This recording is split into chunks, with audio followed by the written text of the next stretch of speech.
We all take the paths that we take, and mine was the one constant in my life, other than listening to music and listening to the music evolve, was photography. I think the singular shot that means the most to me is a shot I call Bound. It shows a certain vulnerability of Bruce.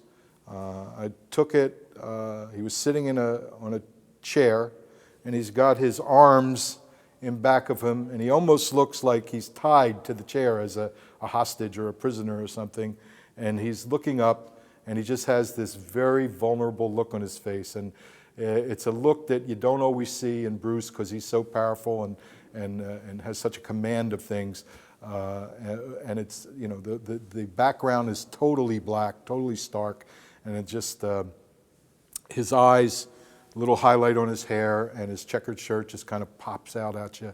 But what gets you most, and I always say the first thing I look at in a photograph or in a person's face is their eyes. The eyes never lie. And in this particular photograph, he just looked so vulnerable.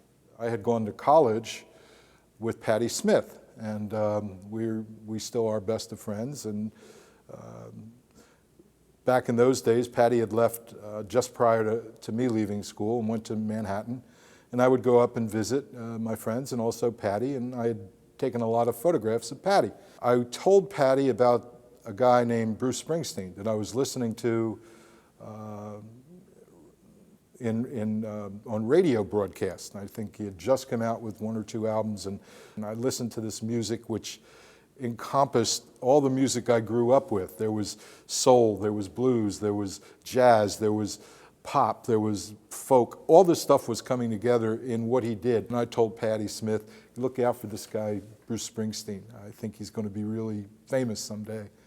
And as it turned out, Bruce went to see Patti performing in Manhattan, downtown, and was backstage with Patti, and Patti said, you know, you're going to be famous someday. My friend Frank from South Jersey said so. Patti was working on an album called Easter at the same time at the record plant, and Bruce was working on Darkness, and so in between breaks, Bruce would go over to Patti's, lived on McDougal Street in the Village, and he was looking through some of Patti's photographs, and Patti had been photographed by, oh my God, Annie Leibovitz, Francesco Scavullo, Richard Avedon, Bill King, all the major, you know, masters of photography, and he saw the stuff that I did of Patti, and he said, you know, who did this? And Patti said, this was Frank.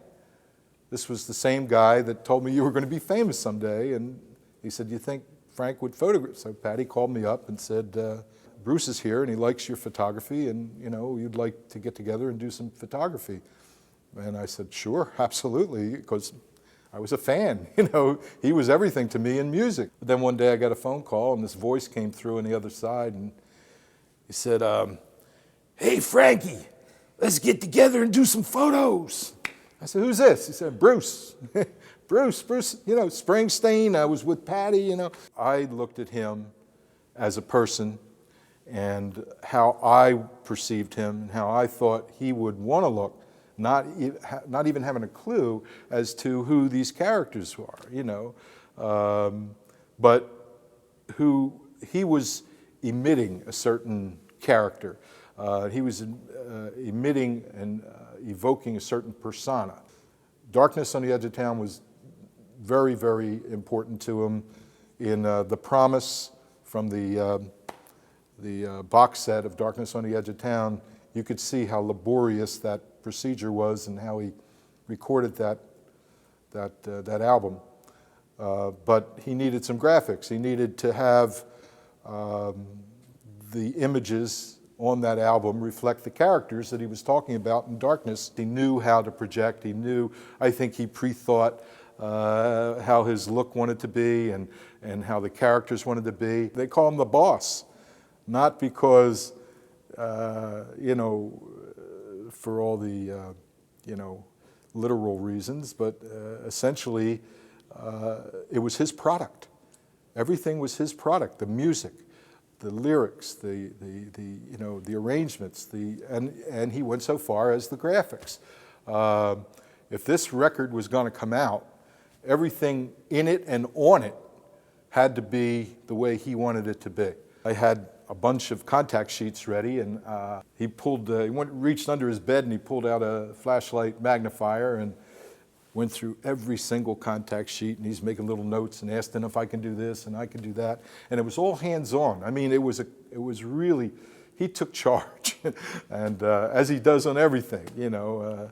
So I started printing and sent photos up, and that was in the winter of 1978, and I think in the spring, I got a call from him, and he said, you know, you got the cover for Darkness, you know, front and back and inner sleeve, you know. That was Darkness, and that was the start of our friendship.